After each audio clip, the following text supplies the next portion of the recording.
minimum wage today. Remember when the cost of a soda was only a nickel? No, not at all. However, my grandparents would tell me about those times. Exactly. Well, in today's news, it's been reported that back when federal minimum wage first became a law in 1938, it was 25 cents. If we adjust for inflation, that would be worth $4.19 today. Well, if we take a look at this chart, you can see the historical minimum wage amounts and their corresponding values in today's dollars. Drug prices cause chaos. Inflation. Presidential candidates plan for drug prices may miss the mark. Nearly all of the current presidential candidates say they want to do something about the rising cost of prescription drugs. However, most of their proposals most likely won't work because they don't address the dynamics behind these proposals. Drug costs are the fastest growing part of the nation's healthcare budget and account for nearly $1 in every $5 spent on employee healthcare insurance benefits. Polls have shown this to be a big issue and the public wants addressed.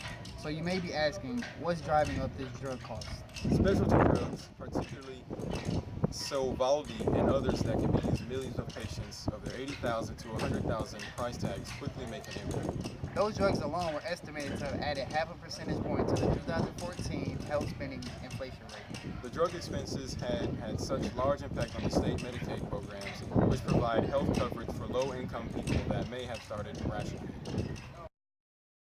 I've lost over $200,000 on Puerto Rican bonds.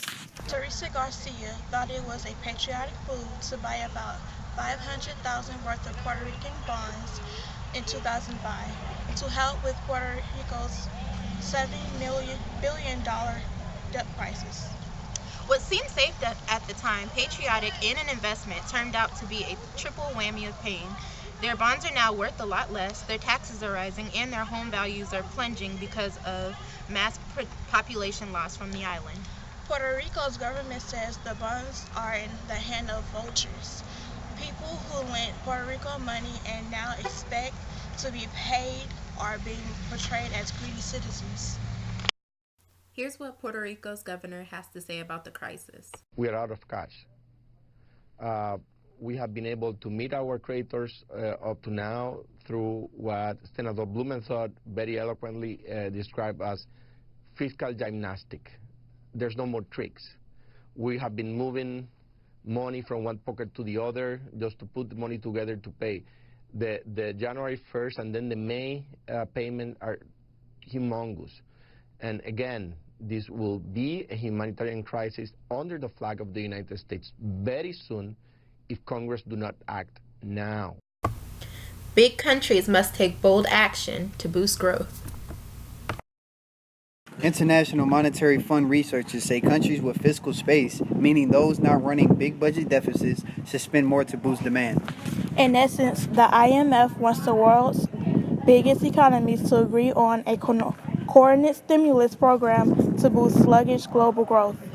Global activity has stalled unexpectedly at the end of 2015, and it has weakened further in early 2016 amid falling asset prices.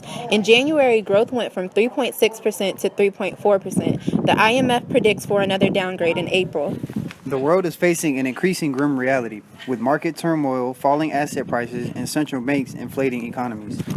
According to the IMF, the U.S. should take steps to boost productivity and growth, including the increase in the federal minimum wage and family benefits, migration reform, as well as spending more on infrastructure and innovation.